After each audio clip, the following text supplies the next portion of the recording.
Nós estamos no 22º domingo do tempo comum.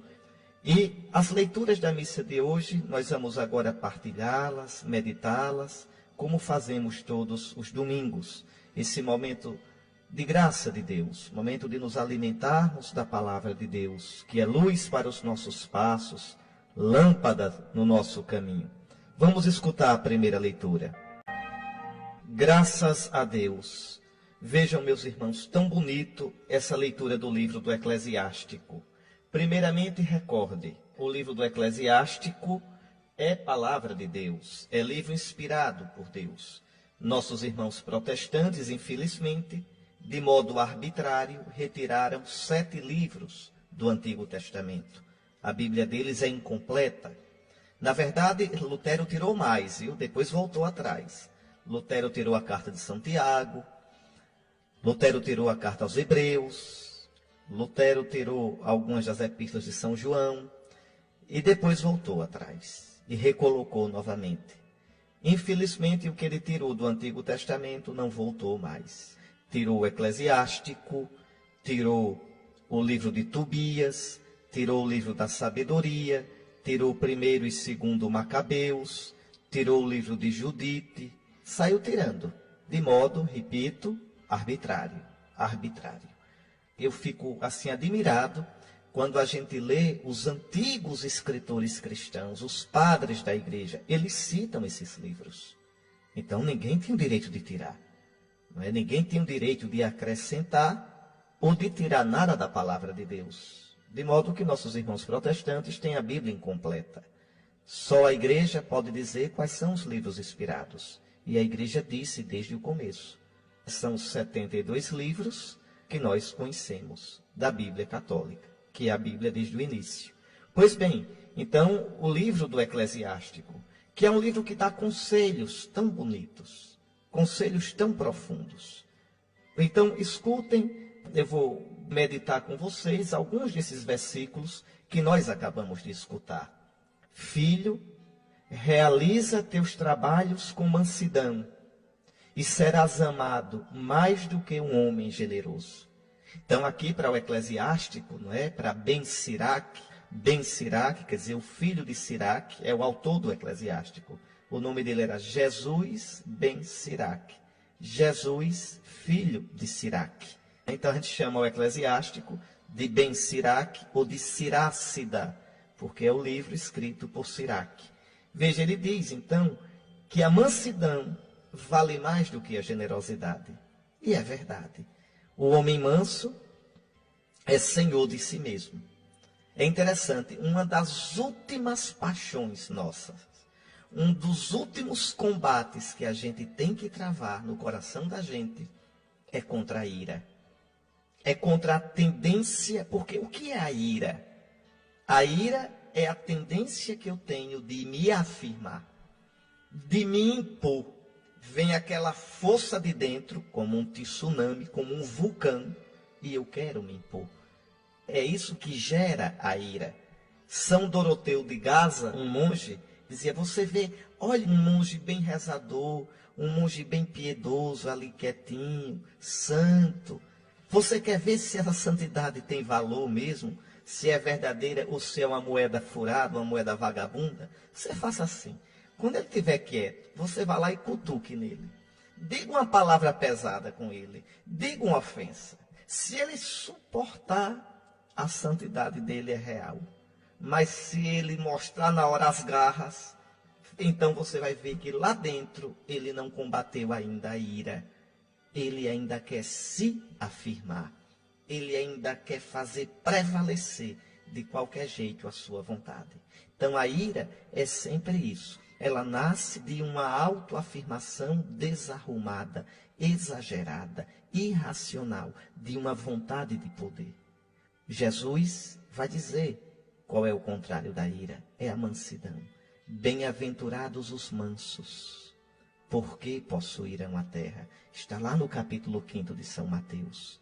E que terra o manso possui? Primeiro, a terra do seu próprio coração.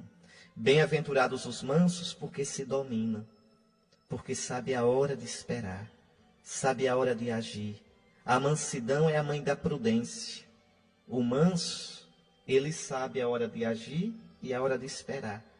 Porque a prudência não é o medo de agir. Às vezes o cabra é frouxo e a gente diz, você é prudente. Não, você é frouxo. É outra coisa. Às vezes o cabra é decidido, ele diz, você não é prudente. Não, não tem nada a ver. A prudência não é ser frouxo. A prudência é saber a hora de agir. E agir na hora. E na medida certa. Esse é o prudente. É o que age na hora certa e na medida certa. A prudência é filha da mansidão. O manso é prudente, porque não age segundo sua paixão, porque não age para se afirmar, mas age de acordo com a reta medida da ação. Por isso, o autor sagrado vai dizer, filho, realiza teus trabalhos com mansidão, e serás mais amado do que um homem generoso. Na medida em que fores grande, deverás praticar a humildade, e assim encontrarás graça diante do Senhor. Isso aqui é um conselho importante, porque é da nossa tendência, é da nossa índole. Quando a gente é grande, quando a gente tem uma autoridade, pode ser uma autoridade do poder político, pode ser uma autoridade porque tenho dinheiro, pode ser uma autoridade porque sou o chefe, pode ser uma autoridade porque sou professor, tenho um título, tenho mais saber. Qual é a tentação de quem tem autoridade, de quem é grande? É se embebedar com aquilo. Achar que aquilo ali é você. Isso é uma miséria, não sabe? Porque eu não sou minha autoridade, eu não sou o meu saber, eu não sou os meus títulos, não sou nada disso. Eu sou somente eu, filho de Adão, degradado filho de Eva, pó que o vento leva. Triste de mim se me identifico com meu poder. Triste de mim se me identifico com minha força, com minhas amizades, se me identifico com minha autoridade. Porque aí eu perco a humildade. O verdadeiro sábio, a verdadeira pessoa, aquele que é verdadeiramente humano, é o humilde. Mas a palavra humildade vem de humus. Humus quer dizer terra. O humilde é aquele que mantém sempre a consciência do que ele é. Pronto. Então, uma pessoa diz, o Senhor fala bem. Ora, se eu falar bem, eu digo muito obrigado. Muito obrigado. Falo bem. Mas isso nem me aumenta, nem me diminui. Eu sou exatamente o que eu sou diante de Deus. E o que é que eu sou diante de Deus? Pó que o vento leva. Um caniço agitado pelo vento. Agora, um caniço amado por Deus. Um pó que é amado por Deus e que um dia vai ressuscitar. Mas eu não sou nem mais, nem menos do que aquilo que eu sou diante de Deus. Então, é por isso que o autor sagrado diz, olha, na medida em que fores grande, deverás praticar a humildade. Quer dizer, deverás lembrar-te do que tu és diante de Deus. É humilde quem reza, viu? Porque quando você reza, você se vê diante de Deus. Por mais que elogiem você, por mais que digam coisa grande de você, você vai ser diante de você o que você é diante de Deus, se você rezar. Se você rezar. Né? Como também o contrário, podem dizer todo o mal de você, meterem a ripa. Se você reza, você não se deprime com aquilo. Porque você diz, Senhor, eu sei que tu me conheces. Eu sou aquilo que sou diante de ti, Senhor. Nem mais, nem menos. São Paulo vai dizer, eu não me incomodo com o que dizem de mim. Eu não me incomodo com o julgamento que têm de mim. Nem eu mesmo me julgo. Quem me julga é o Senhor. Então, por isso que o autor sagrado diz, olha, na medida em que fores grande, deverás praticar a humildade e assim encontrarás graça diante do Senhor. Você imagine o perigo, viu? Imagine o perigo para quem é grande no mundo, para o governador, para o prefeito, para o presidente da república, para aquele que é senador, para aquele que é deputado, para o bispo, para o papa, para o cardeal, para qualquer um que tenha um cargo, para o desembargador, tá certo? Se ele esquecer de se olhar diante de Deus. Aí o que é que acontece? Coitado, vai se embebedando com os elogios, com o rapapé, não é? Com as honrarias. E ele vai pensando que ele é aquilo. E não é verdade. Não é verdade. Eu sou o que eu sou diante de Deus. Eu não posso me identificar. Olhe, escute aqui um conselho. Não se identifique com nada que você faz. Eu explico. Não diga assim, eu sou meu trabalho. Minha vida é meu trabalho. Minha vida é minha família. Minha vida é esse cargo. Não, nada disso é sua vida. Nada disso é você. Você é você. Você é você independente de sua família, de sua vida, de seu trabalho, de seu cargo, de tudo. Você é o que é diante de Deus.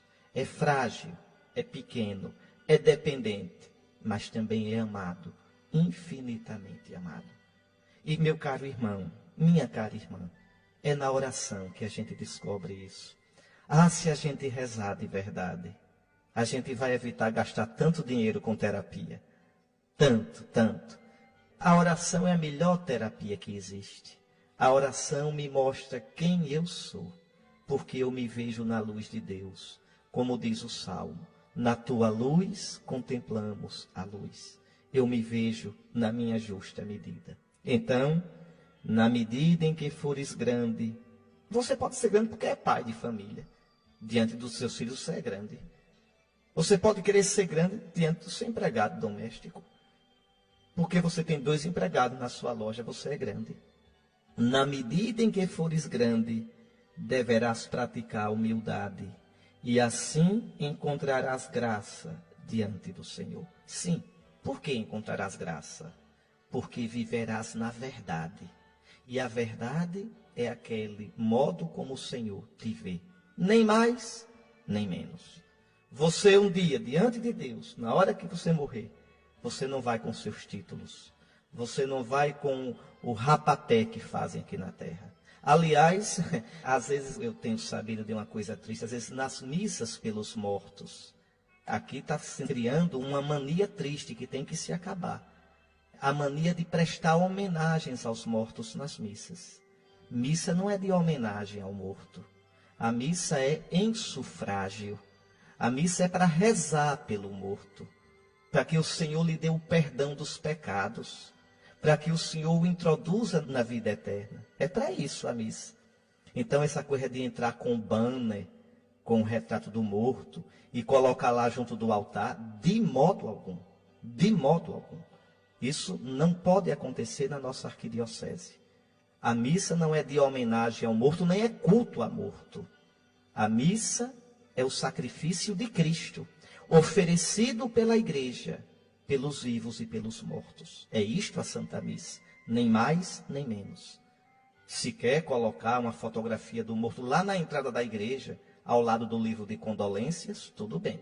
Mas lá no presbitério, lá junto do altar, como se o morto fosse um santo, não. Nem aqueles panegíricos, não é? Aqueles discursos, e por vezes que até com as crenças reencarnacionistas, não. Não e não. Não é isso o sentido, de jeito nenhum. Olhe, aprendam isso, por favor. Morto não precisa de aplauso. Vivo é que vive dessas bobagens. Morto precisa de oração. Ele está diante da verdade de Deus. Está diante da verdade. Nossos aplausos não chegam lá de jeito nenhum. Tá certo?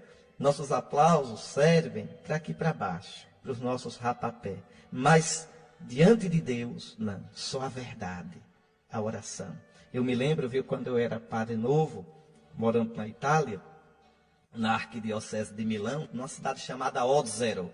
Aí morreu um senhor que era gerente de uma fábrica lá em Ódzero, se chamava Oscar. E no rito lá da Itália, ambrosiano, que era onde eu estava, a diocese de Milão, é de rito ambrosiano, é um pouco diferente do nosso. Assim que a pessoa morre, você vai na casa dele. Então lá vai o padre, de batina, sobre peliz, com um coroinha levando a cruz. Ele vai até a casa do morto, dá uma bênção no cadáver, volta para a igreja. E à tarde vai novamente para a casa do morto, buscá-lo, e vem o enterro solene, vai para a igreja, tem a missa de corpo presente, depois o padre vai até o cemitério com o morto e abençoa a sepultura. Isso a Itália queria ter muito padre. Aqui, se a gente fosse fazer isso, não dava, só fazia isso a vida todinha. Mas eu fui pela manhã, abençoei lá o corpo do morto e voltei para casa. Daqui a pouco chega a cunhada do defunto e diz: Padre Henrique, eu vim aqui para dizer ao senhor como o Oscar era bom, para que o senhor diga na homilia. Aí eu escutei as bondades do Oscar. Eu disse: minha filha, o Oscar, ele ia à missa todo domingo? Não. Eu digo: olha, já não era tão bom.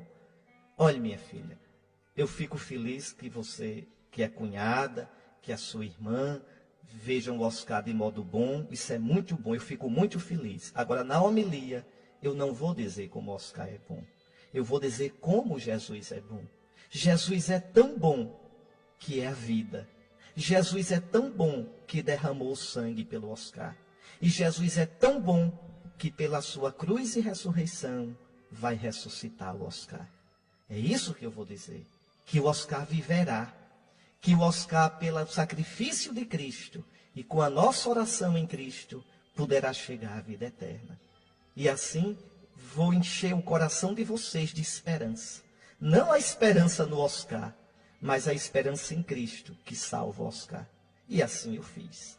Então, a missa não é para contar a bondade de ninguém. Bondade que muitas vezes é inventada. A gente sabe disso. É tão triste, né? Às vezes ver isso. Então, a missa é o lugar de se rezar pelos mortos. Nós somos o que somos diante de Deus. Pois, como diz o versículo 21 hoje, olha, grande é o poder do Senhor, mas ele é glorificado pelos humildes. Por quê? Porque os humildes sabem atribuir a Deus tudo o que tem, tudo de bom que possui, todo o benefício da sua vida. Para o mal do orgulhoso não existe remédio, pois uma planta de pecado está enraizada nele e ele não compreende. É isso mesmo, o orgulhoso é burro, o orgulhoso é cego. Por quê? Porque ele é cheio de si mesmo. Ele não vê que tudo que ele tem é dom de Deus. Ele não vê que seus bens espirituais e materiais, que sua saúde, a própria existência são dons de Deus. Então ele é fechado. O orgulhoso, ele peca contra o Espírito Santo o tempo todo, porque ele não sabe atribuir a Deus o que é dom de Deus. Só vê na altura do nariz, só vê um palmo diante do nariz e pronto. Pensa que ele só se basta, pensa que ele é tudo. Já o homem inteligente, inteligente não no sentido de sabido, inteligente no sentido de sábio, do homem que lê por dentro das coisas, que lê a vida em profundidade. Esse homem reflete sobre as palavras dos sábios, sobre as palavras da Escritura, e com ouvido atento deseja a sabedoria.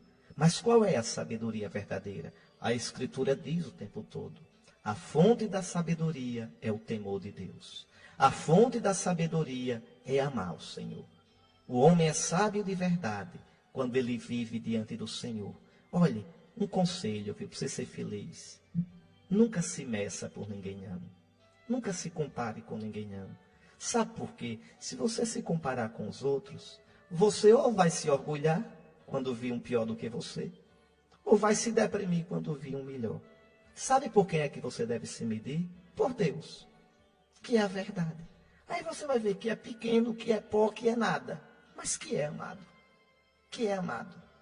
Tá certo? Tão bonita essa leitura da carta aos Hebreus. Vale a pena a gente destrinchá-la. Irmãos, vós não vos aproximastes de uma realidade palpável. Fogo ardente e escuridão, trevas e tempestade, som da trombeta e voz poderosa, que os ouvintes suplicaram não continuasse. Ave Maria, o que é isso aí? Do que é que o autor sagrado está falando? Ele está falando da manifestação de Deus no Monte Sinai. Olhe lá no capítulo 19 do livro do Êxodo. Quando Deus se manifesta no Monte Sinai, a montanha treme, né? Sai fogo de dentro da montanha, o uivo do trovão, nuvens escuras. Veja, mistura-se tudo: terremoto, trovão, tempestade. saem raios tão forte que o povo diz que o Senhor não nos fale, Moisés. Fala-nos tu, porque nós temos medo de morrer. Então, aí veja, a antiga aliança, ela foi fundada com essa teofania, essa manifestação de Deus, uma manifestação que causava até medo. Está lá, Êxodo capítulo 19, dê uma olhada. Então, na nova aliança, não houve nada disso.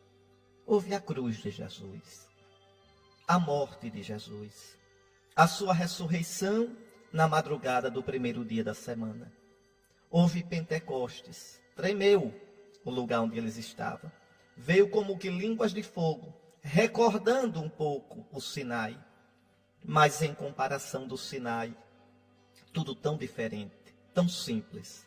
E aí o autor sagrado diz, está aí no versículo 22, mas vós vos aproximastes do monte Sião e da cidade do Deus vivo, a Jerusalém celeste. Ora, o cristão agora vive de olhos fixos, não na Jerusalém terrestre, mas no céu. Não no monte Sinai da terra, mas no monte Sião do céu, na cidade santa de Deus, a cidade do Deus vivo. O cristão vive agora na esperança dessa cidade futura, dessa realidade futura. Vós vos aproximastes então do céu. Vossa meta é o céu, não é a saudade do Sinai do Antigo Testamento. Veja, é muito superior o céu. Aquela aliança do Sinai era somente uma figura, era somente uma preparação para a verdadeira, a nova e eterna aliança no sangue de Cristo que nos abre o céu. Por isso, o autor sagrado, falando do céu, diz, escute só, cristão, vós vos aproximastes do monte Sião, da cidade do Deus vivo, a Jerusalém celeste. E o que tem lá? O que tem no céu? Escutem, da reunião festiva de milhões de anjos. Pense no Apocalipse, que nos mostra o céu.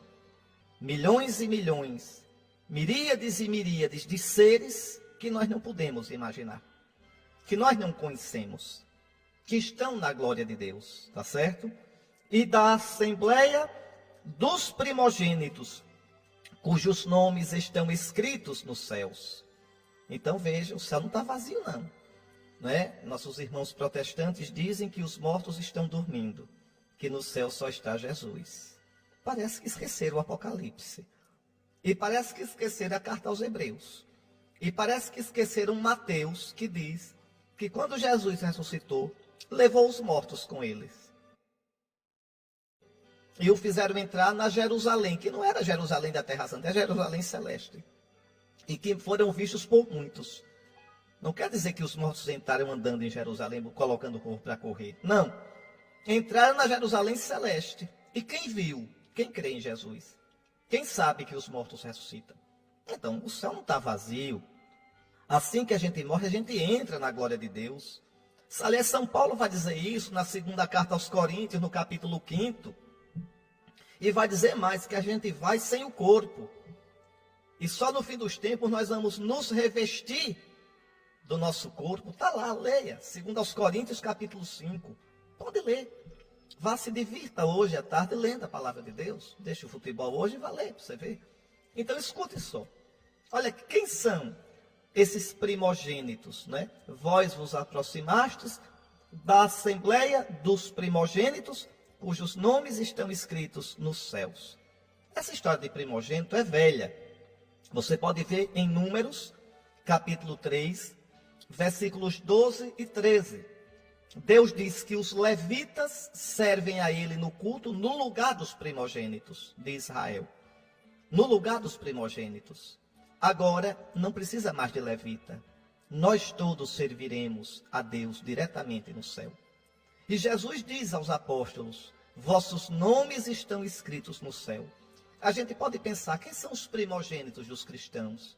Os apóstolos, os mártires, os primeiros a morrer por amor de Cristo. estão lá no céu com Cristo. Só eles não tem mais, olha. Vou reler, viu?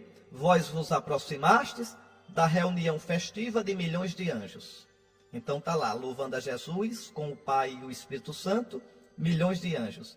Da Assembleia dos Primogênitos, cujos nomes estão escritos no céu. Está lá, uma multidão, os apóstolos e os mártires. Escute só.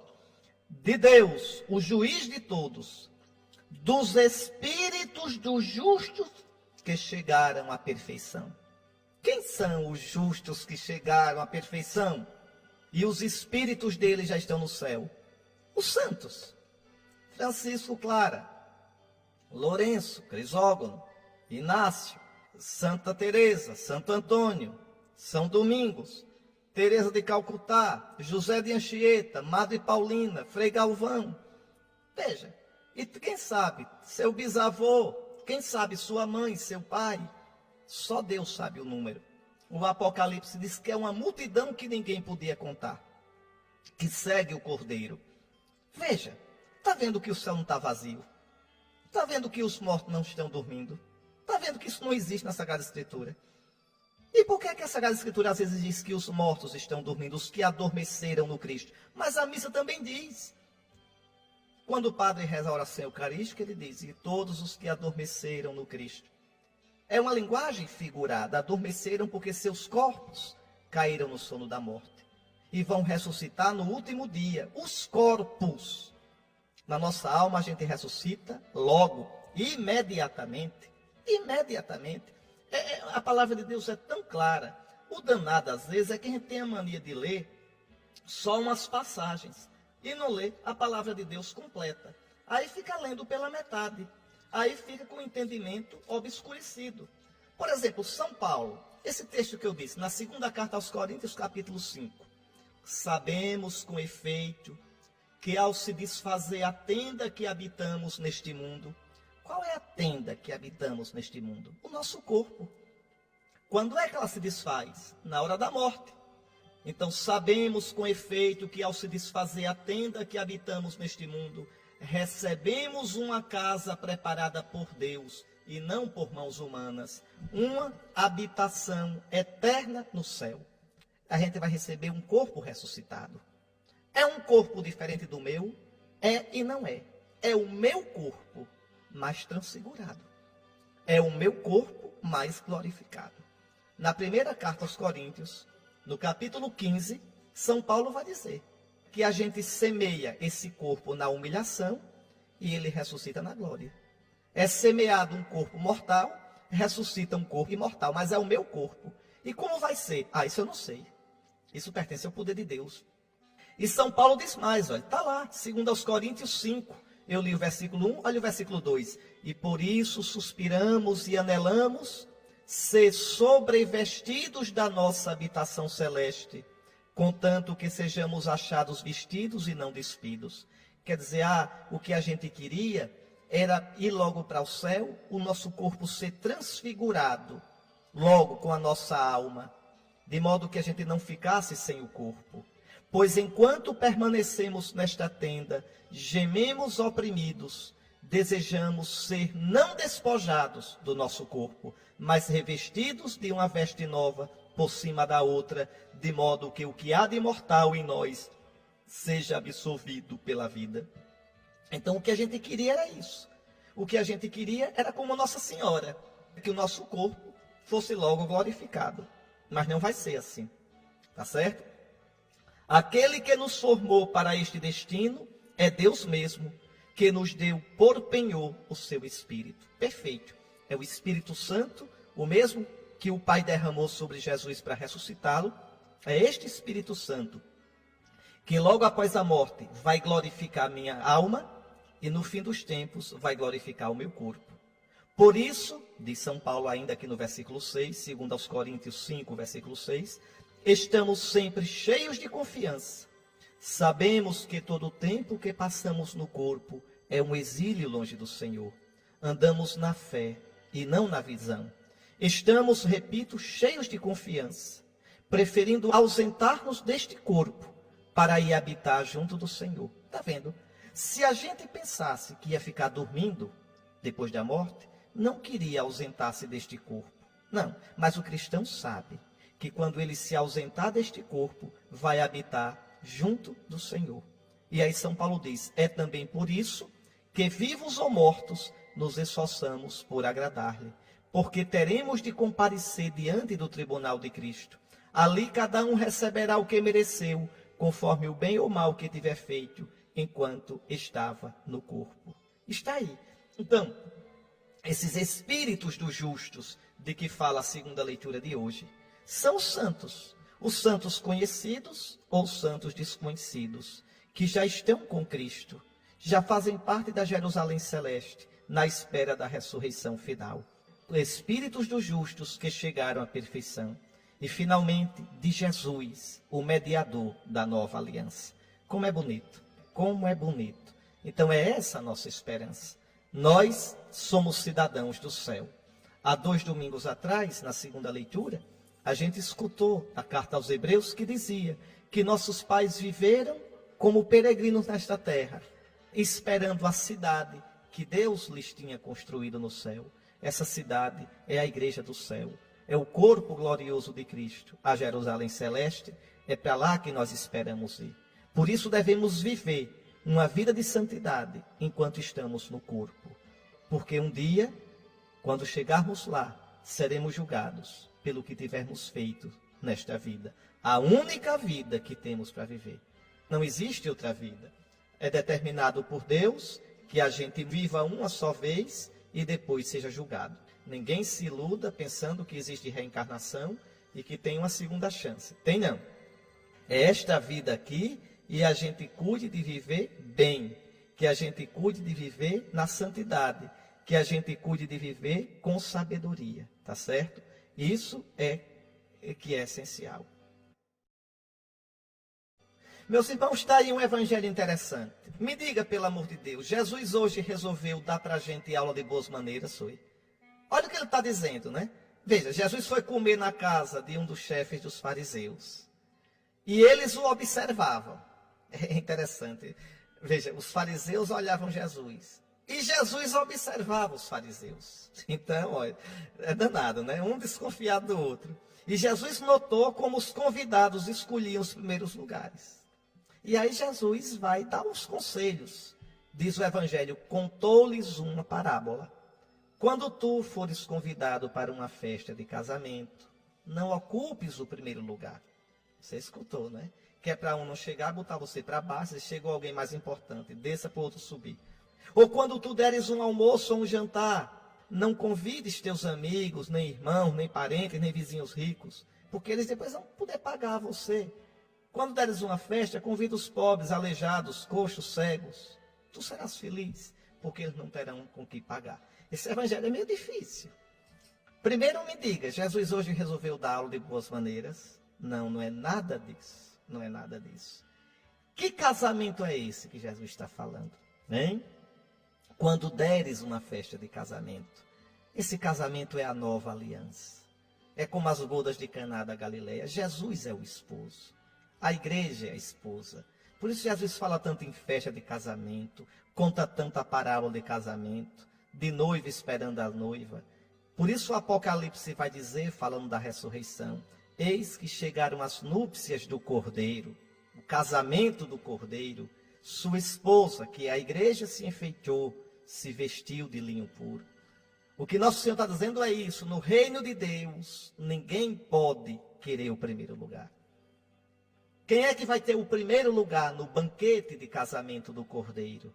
Essa Jerusalém Celeste de que falou a segunda leitura. Essa festa que nunca vai se acabar no céu. Quem é que vai ter o primeiro lugar? O humilde, de que fala a primeira leitura de hoje. De que falou o Ben Siraque, o eclesiástico.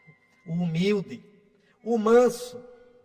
Quem é que vai ter o primeiro lugar? Leia Mateus 5, versículos 1 a 8. O bem-aventurado, o manso, o pobre de espírito, o que chora, o puro de coração, o que é perseguido por causa de Cristo.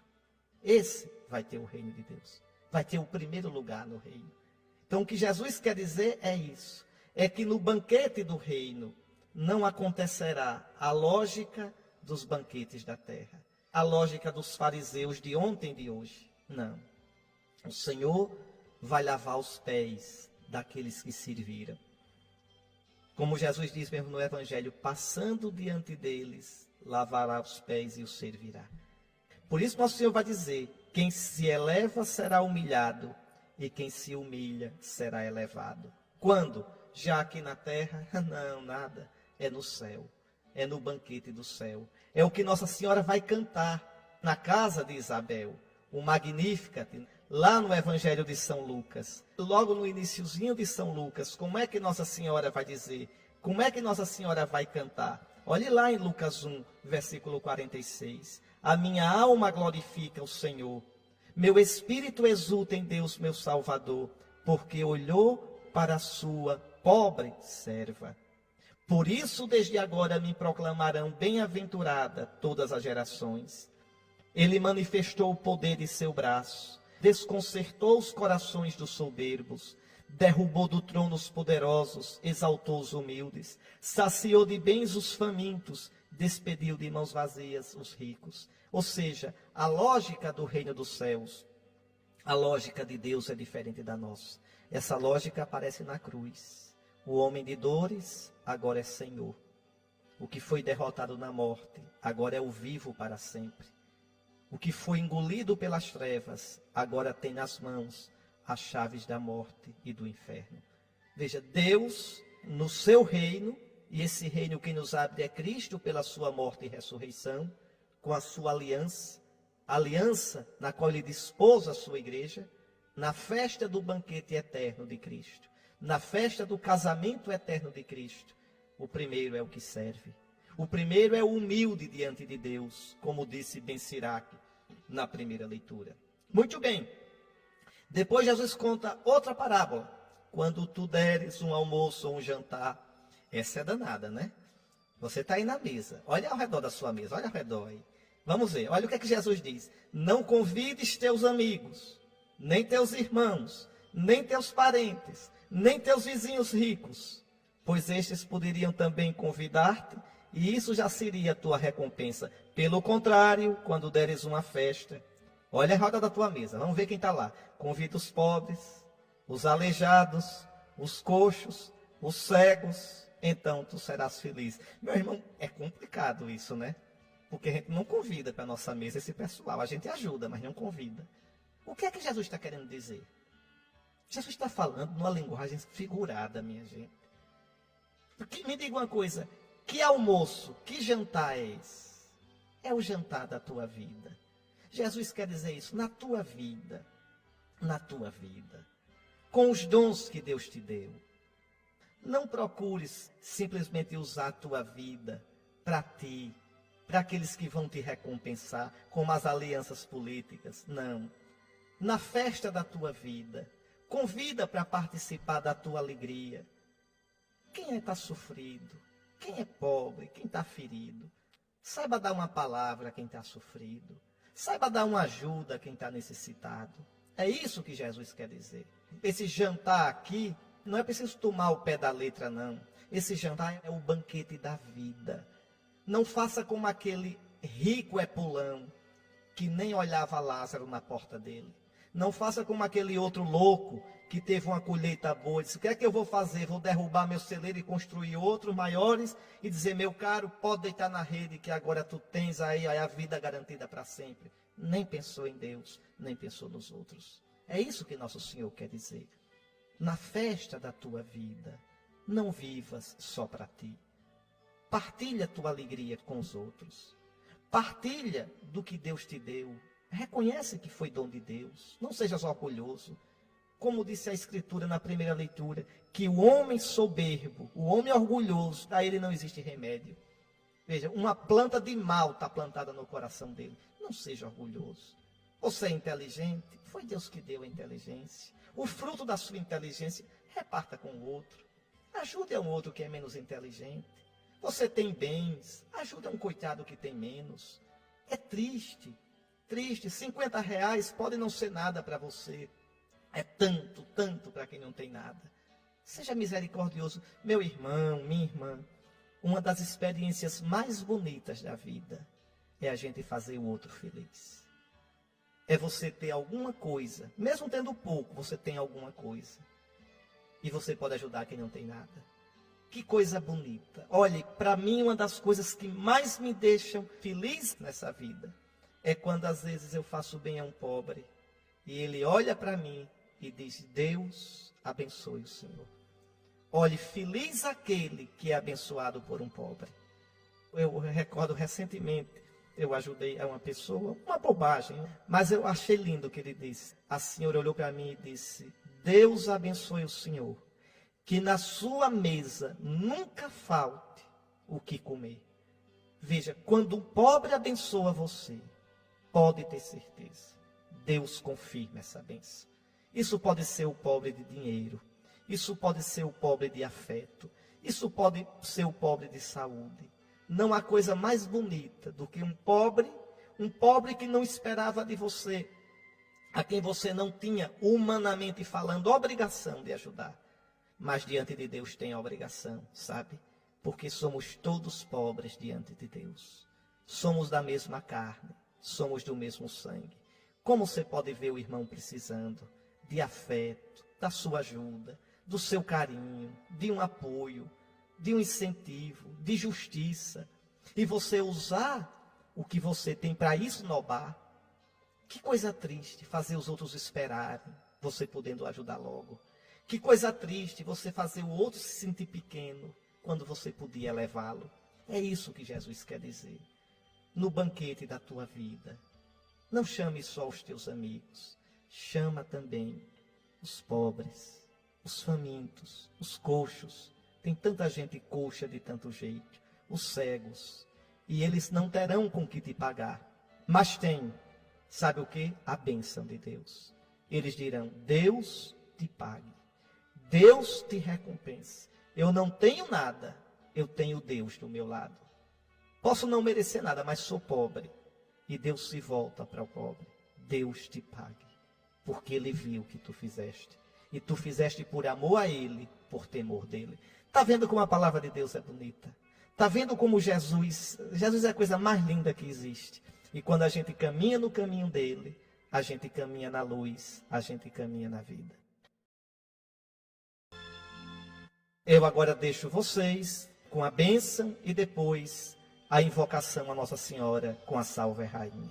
O Senhor esteja convosco, abençoe-vos o Deus Todo-Poderoso, Pai, Filho e Espírito Santo. Um santo domingo nesta semana. Que Deus nos abençoe a todos. Amém.